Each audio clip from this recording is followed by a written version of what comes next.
बेईमान police officer जो झूठे केस बना रहे हैं या गलत अरेस्ट कर रहे हैं उनके खिलाफ एक्शन नहीं होता। उसी केस में उमर खालिद और बहुत सारे हमारे अच्छे एक्टिविस्ट जिनके बारे में सारा एविडेंस है, उन लोगों को यूएपीए के तहत 4-5 साल से जेल में डाला हुआ है और अभी तक ट्रायल नहीं शुरू हुई। पुलिस की बेईमानी और पुलिस की बेईमानी क्योंकि सरकार उनको आदेश दे रही है और सरकार के तहत उनको चलाया जा रहा है। टॉप लोगों को सरकार जैसे इलेक्शन कमीशन में अपॉइंट कर रही है, उसी तरह से पुलिस चीफ्स को अपॉइंट कर रही है, जिसको चाहे जो उनका काम करेगा। जैसे गोगोई साहब को अयोध्या का जजमेंट, रफाल का जजमेंट देने के बाद राज्यसभा का मेंबर बना दिया गया। एक और जज जो अयोध्या में थे, नज़ीर साहब, उनको गवर्नर बना दिया गया। एक और जज पहले थे जिन्होंने अमित शाह को रिलीफ दिया था, सदाशिवम साहब, उनको भी गवर्नर बना दिया गया। कानून ये कहता है कि जजों की नियुक्ति जो है अब सरकार नहीं करेगी, सीनियर 5 जजों का कोलिजियम, सुप्रीम कोर्ट के सीनियर 5 जजों का कोलिजियम करेगा।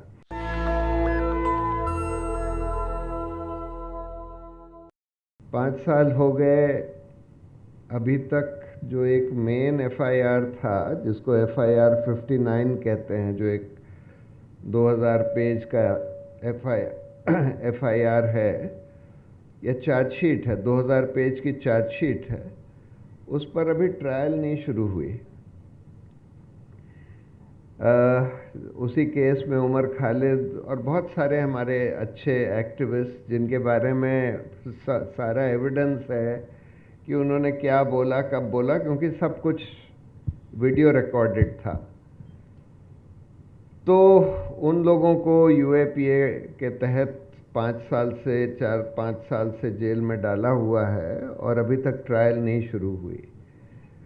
और जैसे आप लोगों ने सुना और आप लोग सब वाकिफ़ हैं कि ये इस केस में पुलिस ने बिल्कुल बेईमानी से सरकार के कहने पर जिस तरह से इन्वेस्टिगेशन किया, जिस तरह से अरेस्ट करे, बिल्कुल मुस्लिम्स को खासकर टारगेट करके, एक्टिविस्ट जो मुसलमानों के लिए आवाज़ उठा रहे थे, माइनॉरिटीज़ के लिए आवाज़ उठा रहे थे, उनको टारगेट करके उनको अरेस्ट किया, उनके खिलाफ चार्जशीट्स वगैरह फाइल करी। अब होता यह है कि एक केस में तो अभी वो फिल्म में आपको बताया कि जज ने बोला पुलिस कमिश्नर से कि भाई इसमें इन्वेस्टिगेशन ठीक नहीं हुआ, बेईमानी से हुआ लगता है, और इसमें आप पुलिस ऑफिसर्स के खिलाफ एक्शन लीजिए। लेकिन एक्शन लिया गया नहीं लिया गया है पता नहीं। लेकिन ज़्यादातर केस में, जैसे बीबीसी फिल्म में दिखाया कि 80% केसेस एक्विटल में हो गए, मतलब 100 में से करीब 80 में एक्विटल हो गया। अब जब एक्विटल होता है तो जज का ये दायित्व है ये देखना कि भाई एक्विटल क्यों हुआ है। विटनेसेस हॉस्टाइल हो गए, उनके पहले जो 161 के बयान जो पुलिस ने रिकॉर्ड करे वो बेईमानी से करे थे, झूठे बयान रिकॉर्ड करे गए थे या नहीं, या एकदम फ्रेम किया गया, मतलब झूठे तथ्य लाकर झूठे बयान रिकॉर्ड कराकर फ्रेम किया गया लोगों को, और बेकार के लिए, जैसे मदन लोकुर साहब ने बोला इस फिल्म में कि ज़बरदस्ती अरेस्ट कर लिया जाता है, जबकि आपका इन्वेस्टिगेशन शुरू भी नहीं हुआ, आप अरेस्ट कर लेते हैं एफआईआर रजिस्टर करते ही। तो इन सब केसेस में जजों का दायित्व है कि वो पुलिस ऑफिसर्स को जवाबदेह ठहराएं और उनके खिलाफ कार्रवाई करवाएं। जब तक ये नहीं होएगा तब तक ये सब सिस्टम चलता रहेगा। देखिए, कई साल पहले प्रकाश सिंह के केस में सुप्रीम कोर्ट ने पुलिस रिफॉर्म्स के कई इम्पोर्टेंट आदेश दिए थे, जिसमें एक ये भी था कि पुलिस कमिश्नर या जो डीजीपी है उसका अपॉइंटमेंट एक रिलेटिवली इंडिपेंडेंट तरीके से किया जाए। यूपीएससी 3 लोगों के नाम शॉर्टलिस्ट करेगी, उसमें से सरकार सेलेक्ट कर सकती है। लेकिन यहाँ तो हम देखते हैं दिल्ली पुलिस कमिश्नर का ये राकेश अस्थाना को बना दिया गया था। उनका गुजरात से दिल्ली कैडर ट्रांसफ़र किया गया, 4 दिन उनके रिटायरमेंट के थे। उसके बाद उनको 2 साल का एक्सटेंशन दिया गया, उसके बाद उनको पुलिस कमिश्नर बनाया गया। तीनों चीज़ें सारे रूल्स के खिलाफ करी गई और यूपीएससी के थ्रू तो उसको ले जाया ही नहीं गया। तो जो सुप्रीम कोर्ट ने आदेश दिए थे पुलिस रिफॉर्म्स के, सबको फ्लाउट किया जा रहा है। और पुलिस रिफॉर्म्स इसलिए कराया गया था कि पुलिस जो है सरकार से कम कुछ इंडिपेंडेंस रखे, लेकिन वो नहीं उसको लागू किया जा रहा। अनफॉर्चुनेटली सुप्रीम कोर्ट के सामने कंटेम्प्ट पिटिशंस पेंडिंग है, लेकिन उनकी सुनवाई नहीं हो पा रही। तो एक तो खैर पुलिस की बेईमानी, और पुलिस की बेईमानी क्योंकि सरकार उनको आदेश दे रही है और सरकार के तहत उनको चलाया जा रहा है। टॉप लोगों को सरकार जैसे इलेक्शन कमीशन में अपॉइंट कर रही है, उसी तरह से पुलिस चीफ्स को अपॉइंट कर रही है, जिसको चाहें जो उनका काम करेगा। तो इसको ब्रेक करने के लिए जुडिशरी का बहुत बड़ा रोल होना चाहिए, लेकिन हम देख रहे हैं कि न्यायपालिका भी विफल हो रही है या कुछ कर नहीं रही है, और उसके भी कई कारण हैं, लेकिन 2-3 महत्वपूर्ण कारण हैं। देखिए, एक तो खैर अरुण जेटली ने बहुत साल पहले बोला था कि पोस्ट रिटायरमेंट जॉब्स का लालच देके बहुत सारे जजों को सरकार जो है अपने साथ कर लेती है, उनकी निष्पक्षता ख़त्म कर देती है। जैसे गोगोई साहब को अयोध्या का जजमेंट, रफाइल का जजमेंट देने के बाद राज्यसभा का मेंबर बना दिया गया। एक और जज जो अयोध्या में थे, नज़ीर साहब, उनको गवर्नर बना दिया गया। एक और जज पहले थे जिन्होंने अमित शाह को रिलीफ दिया था, सदाशिवम साहब, उनको भी गवर्नर बना दिया गया। एक और जज अरुण मिश्रा, जिन्होंने कम से कम 20 फैसले अडानी और सरकार के हक में किए हों, एक भी फैसला सरकार के खिलाफ नहीं किया अपने पूरे टेन्योर में, उनको एनएचआरसी का चेयरमैन बना दिया। खानविलकर साहब, जिन्होंने यूएपीए और पीएमएलए को और ड्रैकोनियन बना दिया, उनको लोकपाल बना दिया। तो एक तो ये प्रॉब्लम है। दूसरी प्रॉब्लम जो सरकार ने करी है, इस भाजपा सरकार ने, कि निष्पक्ष और इंडिपेंडेंट और स्ट्रांग जजेस का अपॉइंटमेंट ही नहीं होने दे रहे। कानून ये कहता है कि जजों की नियुक्ति जो है अब सरकार नहीं करेगी, सीनियर 5 जजों का कोलिजियम, सुप्रीम कोर्ट के सीनियर 5 जजों का कोलिजियम करेगा। सरकार के पास बस एक अख्तियार है कि अगर उनको उनमें से नाम जो रेकमेंड करे हैं उनको उनमें कोई आपत्ति है तो एक बार वो नाम वापस भेज सकती है आपत्ति जताकर। उसके बाद अगर कोलिजियम यूनैनिमसली रीटरेट करता है उन नामों को तो सरकार को अपॉइंट करना पड़ेगा।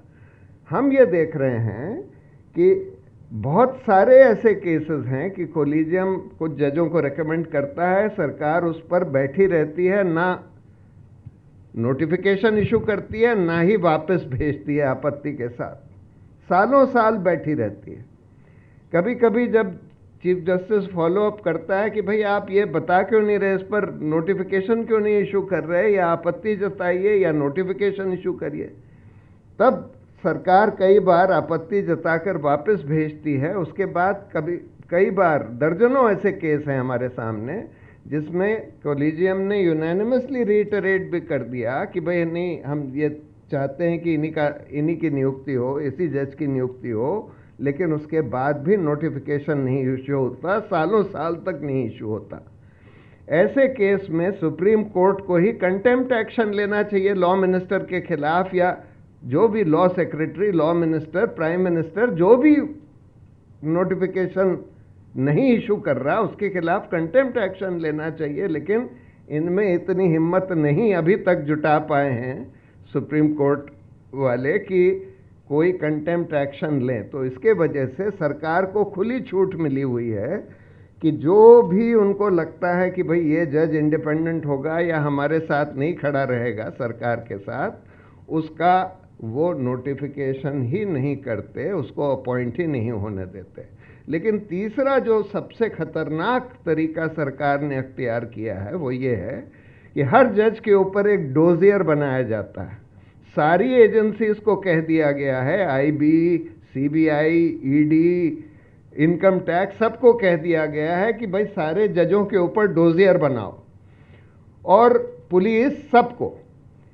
अब वो डोजियर बनाते हैं उन जजों के बारे में और उनके बच्चों के बारे में, उनके वाइफ्स वगैरह के बारे में। अगर कोई भी कमजोरी किसी जज की पकड़ में आ जाती है तो उस कमजोरी को इस्तेमाल करके उस जज को ब्लैकमेल किया जाता है।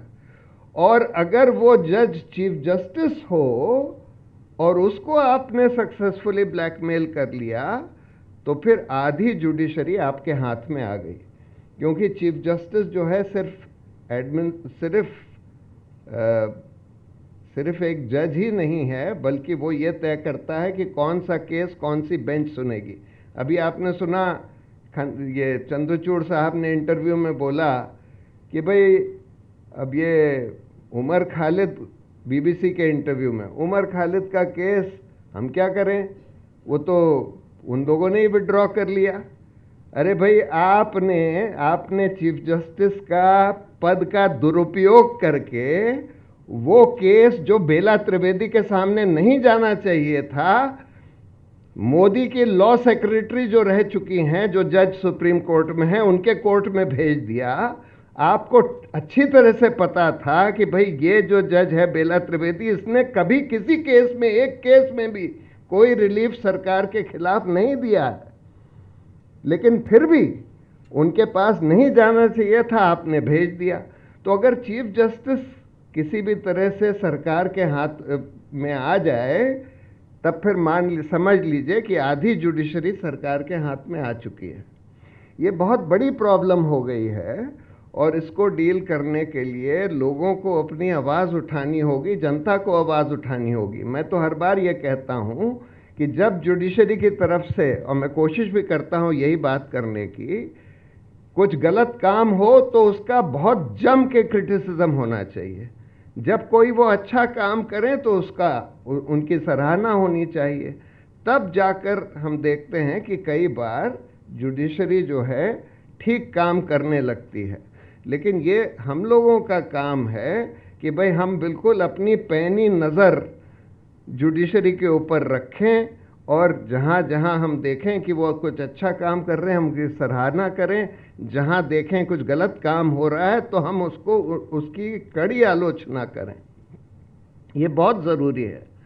तो जब तक ये सब नहीं होगा, पुलिस रिफॉर्म्स नहीं होते, इस तरह के बेईमान पुलिस ऑफिसर जो झूठे केस बना रहे हैं या गलत अरेस्ट कर रहे हैं उनके खिलाफ एक्शन नहीं होता, या फिर जुडिशरी की इंडिपेंडेंस को अगर हम बरकरार नहीं रख पाते, तब तक इस सिस्टम को डिफीट करना बहुत मुश्किल है। जब फांसीवाद आता है तो उसके लिए लोगों को, और ये बिल्कुल फांसीवाद का दौर है इस देश में, तो लोगों को बहुत कमर कस के खड़ा होना पड़ता है। कई बार कई सैक्रिफाइसेस के लिए भी तैयार रहना पड़ता है। जेल जाना तो आम बात है। इंडिपेंडेंस मूवमेंट में इतने लोग जेल गए। जब मेरे ऊपर कंटेम्प्ट का मुकदमा चल रहा था तो मेरे पिताजी ने बोला कि भाई जेल जाने में क्या प्रॉब्लम है। अरे भाई तुम्हारे ग्रैंडफादर जेल गए थे इंडिपेंडेंस मूवमेंट में, मैं जेल गया था 144 के वायलेशन में। तो अब लोगों को, क्योंकि अब तो ये लोग प्रोटेस्ट वगैरह भी नहीं होने दे रहे, सब जगह 144 वगैरह लगा रखी है। लोगों को इसके लिए तैयार रहना चाहिए। और जब बहुत लोग सड़कों पर निकलेंगे प्रोटेस्ट के लिए या किसी और चीज़ के लिए, तो सरकार के लिए भी आसान नहीं होता कि भाई हजारों लोगों को जेल में डाल दें।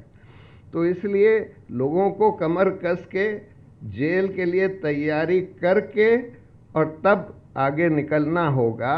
और ये कंटेम्प्ट ऑफ कोर्ट वगैरह की चिंता नहीं करनी चाहिए हम लोगों को, क्योंकि जब हम सही बात करते हैं तो किसी जज की हिम्मत नहीं है कि आपको कंटेम्प्ट में अंदर भेज दे।